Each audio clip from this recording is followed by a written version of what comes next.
You saw me for a brief second for a transition. But how is everyone today? I hope you're having a fantastic night. I know. Just want to get out there, everyone who's obviously being hit by, I think it's Hurricane Francis right now. Stay safe. It's crazy weather. I just look after yourself. It's terrible what's going on. But apart from that, hope everything's okay. I am live for the second episode of Eagles Talks with TJ. I haven't been cancelled. It's a miracle. So I'm going to be a bit longer this week because we actually have something to talk about. But let's get things first. Let's get things rolling. Sorry. With this. Where is it? Oh, still getting used to it. Here we go. The Philadelphia Eagles beat the Green Bay Packers 34-29 in Brazil. And oh my goodness, this was a game. This was a game, wasn't it? There we go. Let's add this there. Here we go. So, obviously, first game in Brazil. Kind of some issues, stuff like that. There we go. That's better. I like this. So, yeah, first game in Brazil. Kind of issues with the field. It was giving me a bit of Super Bowl 57 flashbacks, the amount of times they're slipping all over the place. But yeah, it was a good game. Very fun. And obviously the Eagles win 34-29. There was a couple of problems going to start with the Eagles offense. Hurts obviously threw that terrible pick at the beginning, and then he had the fumble snap for the first two drives. That was horrible to watch. It was we were like, oh no, let's have some fun, shall we? At the stage. There we go. Obviously, we had these are the highlights from some of the games. We had the terrible snap, which is not what you want, and the interception.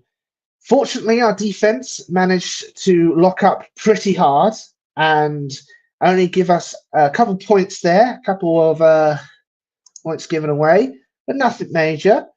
No, I definitely like that. I like this one.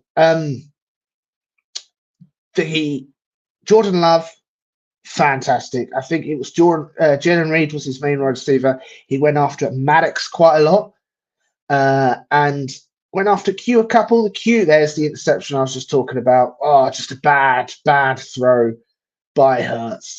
Just lofted it over toward Devontae Smith. It wasn't good, but our defense stiffened and they only got, I think, 3 points from it, which was really fantastic. But then again, our defense, our stats look as bad compared to what it was. If you look at our defense stats, we were torched over. We gave up a lot of points, a lot of rushing yards, but it didn't seem that bad during the game. I wasn't panicking. I wasn't panicking at all. But yeah, I was saying they went after Maddox, who gave up a lot, which sucks, and they went after Q, our first round pick, who 9 targets and he gave up 4 receptions. Not bad for his first game of all time. The Maddox situation I am a bit concerned about. I assume with Isaiah Rodgers is healthy, it'll be Q in the slot, Isaiah Rodgers on one side and Slay on the other side. When it comes to our D-line, a bit more concerned. Carter was good.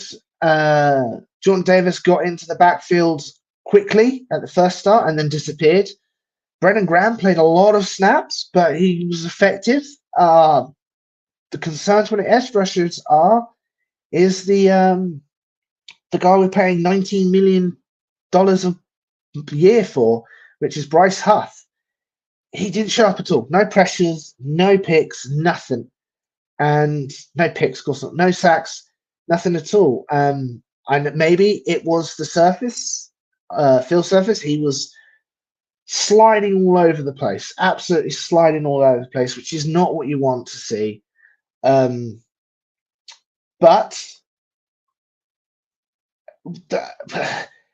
who knows? Like, he didn't play much.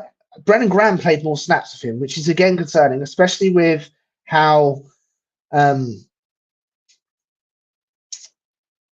Fangio has been speaking about him all off season. They're constantly talking about, is he good enough? Is he good enough?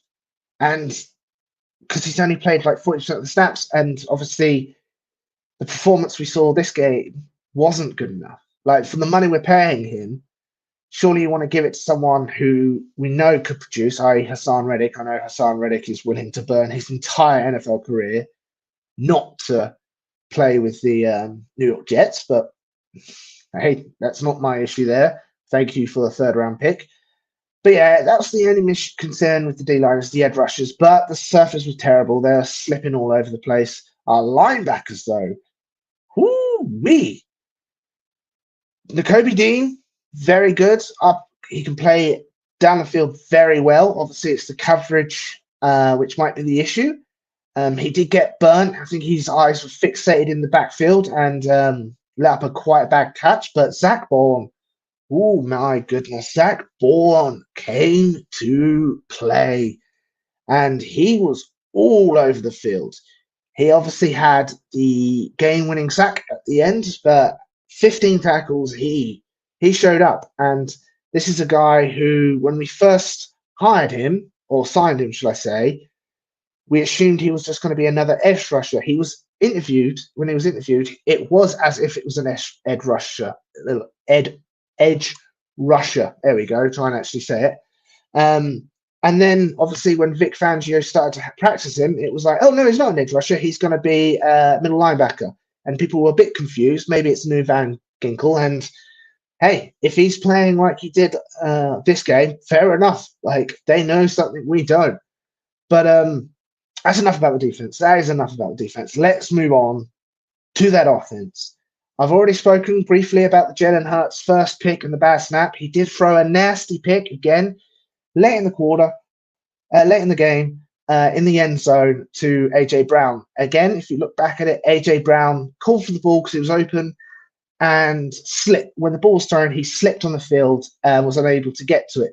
Then again, it was still bad decision-making for Hurts. Throw the ball away, get the 3 points, go up by 8, adds a bit more pressure to the Green Bay Packers. They really struggled to start with to get the routine going, but then it started to come together. Saquon Barkley, lovely. Thank you, Giants.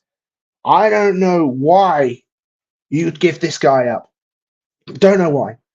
He is everything that's advertised and more. He's rushing touchdown, rushing stats, I think 109 yards. Beautiful wheel route, which was our first touchdown of the season. He then had 2 more on the field, 2 more on the ground. Fantastic. Absolutely brilliant. I know Giants fans, you have to check yourself after this because you must be depressed, especially after your game just gone, where you had no identity, and then there's Saquon going off for 3 touchdowns over 100 yards. Ooh-wee. Yeah, he had another one on the ground and was really sort of the tempo. He had 26 touches of the ball, tad too high, especially with his injury history, which is a bit concerning. But, hey, if he can keep it up, he can keep it up. Hurts, yeah, his decision-making was up and down, but he managed to move the ball pretty well. A.J. Brown being fantastic, catching the ball, doing that deep run, and touched for a touchdown. I think he had 130 yards in the game. Devontae Smith, perfect for what we paid him. 80 yards on the ground, had some very hard catches, but was good old reliable when we needed him to, which is what you want. Hurts, he had, I think it was like 13 carries for not a lot of yards, but there was a bit of a difference. He seemed quicker. And he was willing to take the contact when we needed to. Like last year, every time a defender got near him, he would drop down, which is fair enough, absolutely fair enough. But this time, there's a run. Yeah, perfect. Just as I was speaking about it, it came on the screen. A run where he needed the yards and he fought through the contact. And that's what made him so deadly and dangerous in the 2022 season. There's that horrible interception I was speaking of a bit earlier. He fought through the contact and determined to win. And hi, TJ. Hi, Samuel. I hope you're having a fantastic night. I'll see you back over on Uneducated Sports Talk. I hope everything's okay there and nothing's happened since I have recently left. Pray for the UST. Hopefully everything's okay. Sorry, distraction. Yes, no. Oh, completely forgot. Oh, Jen Hurts fighting for contact was good. Using the legs, like I said, it wasn't as effective as you want, but it's enough to do it.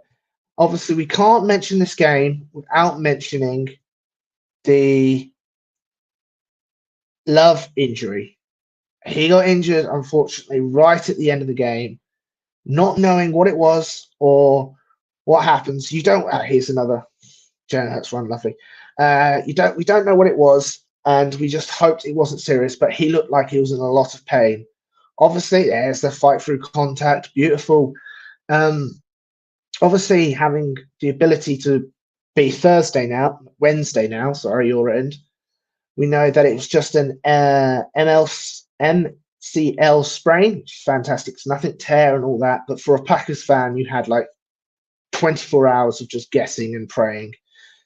Obviously, with the injury coming in, like Malik Willis came in and was unable to score the touchdown to win the game. But Bourne managed to get those sacks. And I know Jalen Carter got a lot of flack for the hit he'd had on Love, but that's unfortunately just the game. That's just there you go. There's the winning sack there by Zach Bourne. Let's go to here and let's go here. There we go. But yeah, so the Eagles win 34-29. Jordan Love hopefully should come back 6 weeks, they say, because of the sprain, but nothing serious. Damn it. Well, it is a serious, but nothing permanently done, if you know what I mean. It's not like a tear. The Eagles, yeah, it was an okay run. It was an okay game. The concerns is the decision making by Hurts. He has tied the most interceptions so far of this NFL season, tied with Daniel Jones, which is not what you want to have a tied with at all. But here's some of the stats. Here you go. 20-34, 278 yards, 2 touchdowns, 2 sacks, 2 interceptions. Not good. Not good at all. And obviously, 2 sacks. The O-line played okay. I think it was Landon Dickinson struggled at the first part. That's where those sacks came from. And they come mainly with the play style of Hurts, which he stays in the pocket a bit longer, opens it up for more sacks and more pressures. But with Bakai Kekton played very well, especially since not playing guard before, and so did Jurgens. Jurgens, our new centre, he also played very, very well. Now let me flip to the other end up here. Boom. Then obviously we got the rushing yards. Saquon Barkley, 109 yards, 24 carries, 4.5 average. Fantastic. He was really just the back was advertised and brilliant. Hurts, 13 carries, 33 yards. Not the best. Average of 2.5, but like I said, when he needed to, he was willing to fight through contact and get that done. Let's bring this out here. Ooh, that's not good at all. There we go. There we go. Here is the receiving. Obviously, AJ Brown, 119 yards, 23-point average. He is a beast. He was shadowed by Jamal Alexander for most of the night, but even then, he managed to get those yards. And Jamal Alexander is not a bad CB. He was very good. Like I said, picked off Hurts in the end zone. Devontae Smith was quiet for most of the game, but when we needed him, he showed up. He was making hard, tough catches and everything. And obviously, Saquon Barkley, it was 2 receptions, 1 a touchdown, a beautiful wheel route, and it just shows the deadliness of this offense that you've got now at least 3 people to keep an eye on: AJ Brown, Devontae Smith, and Saquon Barkley. Dallas got it. He had a quiet night, only 4 catches, 31 yards, but it's still a major, like, he can go off.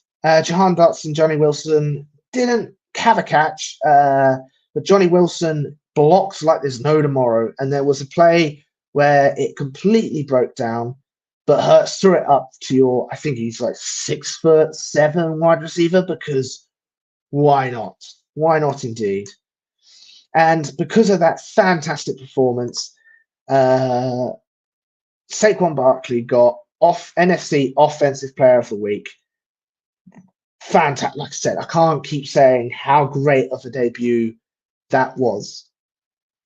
It was just so good and so refreshing, and it shows what kind of talent he has when he has help. He was phenomenal back in as a Giant, and he was their entire focal point of the offense. And this, when you still have to worry about AJ Brown, he goes off. He's got a great O-line, and yeah, Giants, after that performance, I feel so bad for you, but thank you very much. Thank you very much indeed. Now, obviously, the Birds flew back and had a couple of rests, a couple of days of rests. Then, obviously, being Wednesday, they had the coach interviews. And Vic Fangio, who is just straight up, says what he thinks, doesn't care if it upsets people. He's just tells the truth. And in that, someone asked him about Devin White when he returns, especially since Nakobe and Zach Bourne played so well. And thank you, Dave Zangara from NBC South Philadelphia, Sports Philadelphia, sorry. It was said that he announced that Nakobe was the starter for the Mike job. Fangio said that he won the job in camp. Devin White is still part of the team, but he is defined as a backup right now, which is like, I know people are upset that we gave Devin White a lot of money. It is only a 1 year deal. I know that, but it was pretty high, the amount of money we got. So bear with me, and I will. He signed a 4 year, $4 million contract, 3.5 million guaranteed. Like, that's not bad for what we potentially thought might have been a linebacker, your starting linebacker. But Nakobe Dean won the job. He won it. And obviously, Vic Fangio sees something in Zach Bourne and knows how to use him. We assume we've got a bit of a Van Ginkel performance, or Van Ginkel kind of player. And Vic Fangio knows how to use that. And so if Devin White has to sit on the bench, unfortunately, he'll have to. But Nakobe Dean, from coming back, people were concerned. He obviously was didn't play in 2022, went to the Super Bowl. Fair enough. We had great linebackers. Injured last year, came back, didn't play well, clearly was still injured. Coming into this camp, like, people were concerned. He was on a lot of people's bubbles, potentially getting cut. And I don't know what happened from the New England Patriots. We had a terrible open practice back in the link, but ever since we had the joint practice in New England,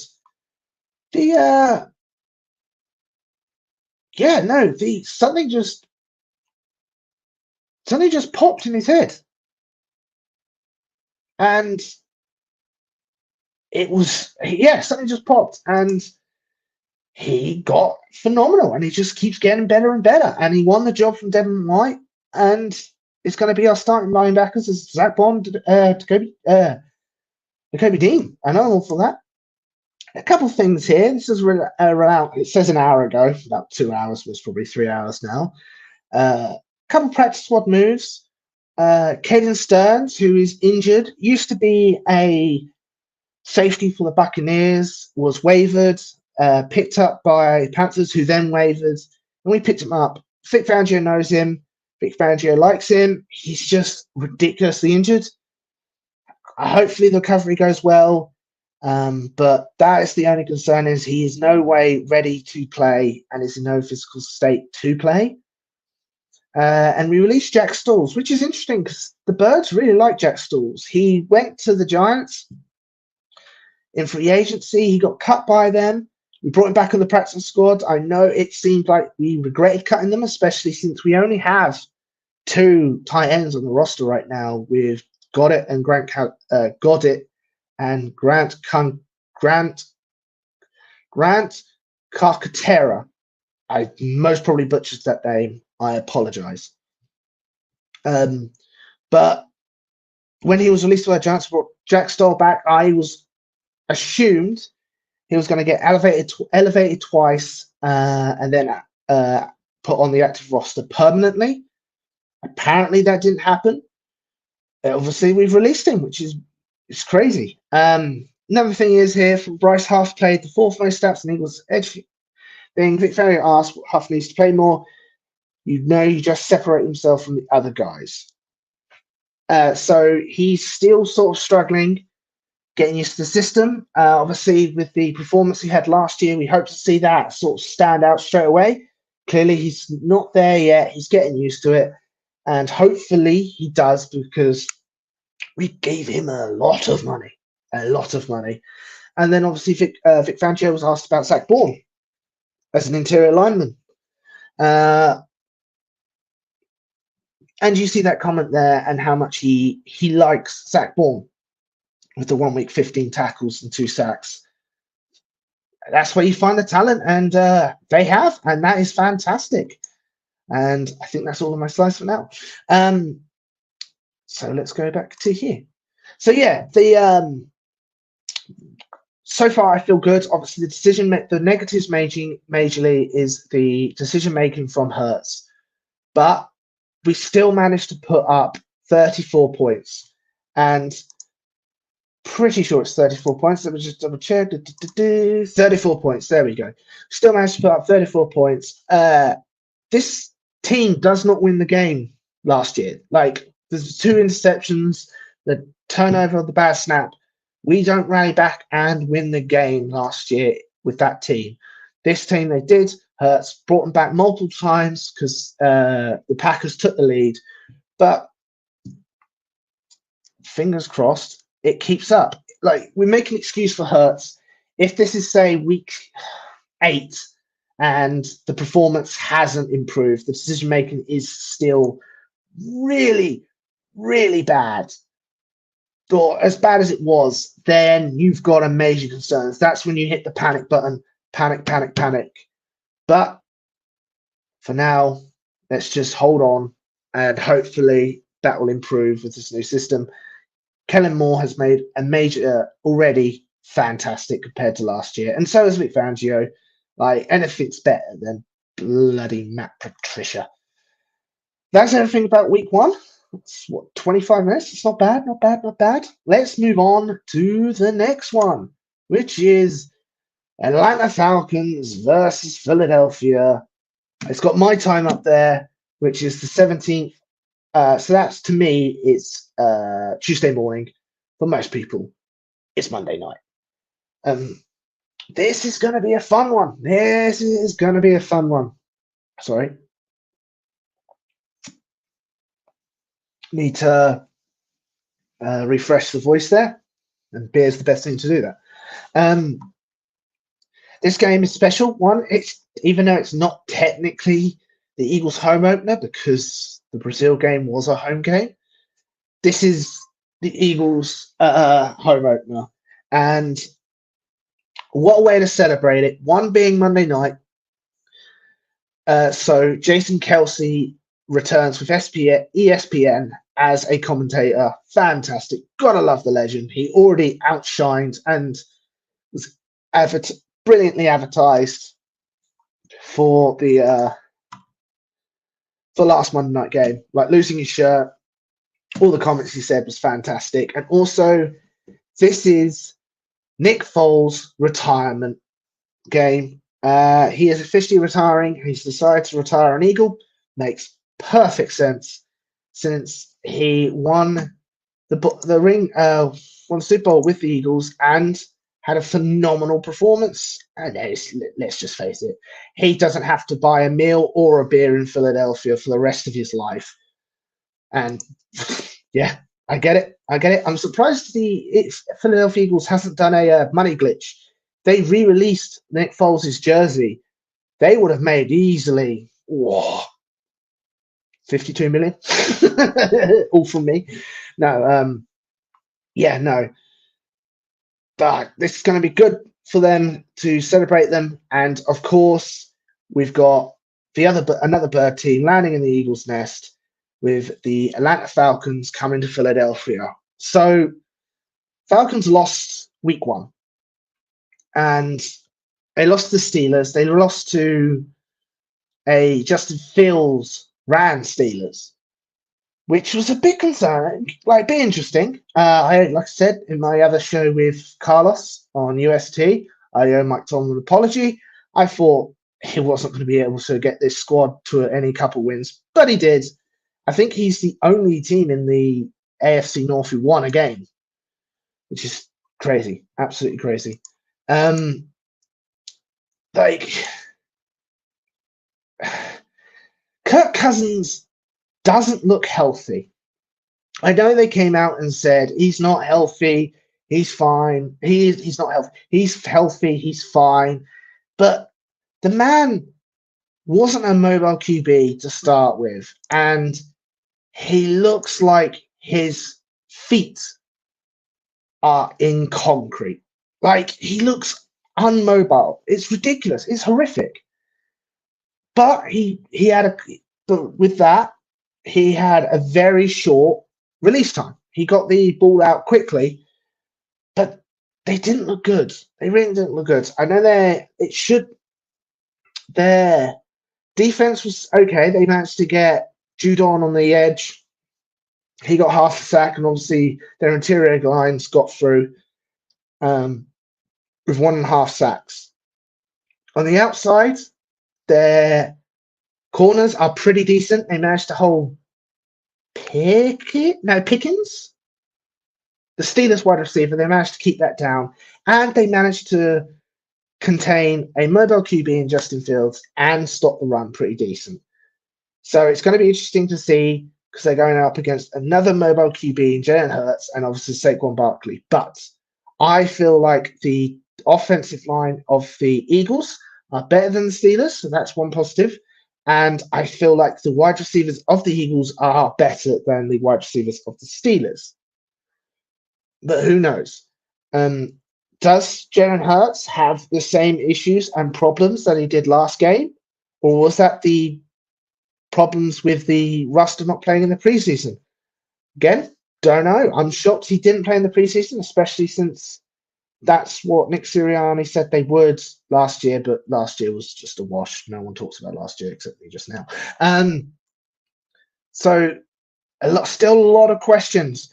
Was Bryce Huff not performing because of the field and he was slipping all over the place? Or is it another issue? It's at home. We know the field conditions is good. The environment in Brazil, they were cheering for everyone. It wasn't really a home game. Anyone doing anything was getting a cheer. Now, being in Philadelphia, it will be a home game. It will be favoring the Eagles. Can our secondary, let's switch to the end, can our secondary deal with Kyle Pitts and Drake London? Even Bijan, even though we gave up a lot of rushing yards, Bijan is a formidable running back. I felt like we managed to contain it when we needed to. If Isaiah Rodgers is back, will he just that formation? Still a lot of, even though we've had 1 week, still a lot of questions and 134. A lot of questions still need to be answered, and it'd be very curious to see how it goes. There is one major X factor that is going for a positive for the My Birds, and that is it's in prime time, and it's Kirk Cousins. Kirk Cousins does not do well in prime time. And obviously Monday night, somehow, I don't know how, we have faced Kirk Cousins in week 2, 3 years in a row. And I think Darius Slay has burnt him or intercepted him in every game. So Darius Slay is going to have a fantastic game. We pretty much guarantee that. But hopefully it's a good game. Hopefully the Birds perform and do a fantastic win, especially to celebrate the retirement of Nick Foles, the legend, BDN himself, and obviously Jason Kelsey returning to Philadelphia. Maybe there's a bit biased in the commentary booth, fingers crossed. But I think, I'm obviously going to go with my Eagles here. I think it's going to be, I'm going to go with 34 again. I reckon it's going to be like 34-17. I think the Birds are going to cook and dominate the Falcons. And then obviously we go on to move on to a harder competition in the following weeks. But 33 minutes, I think I rushed this. My apologies if this was fast. Let me know. Comment.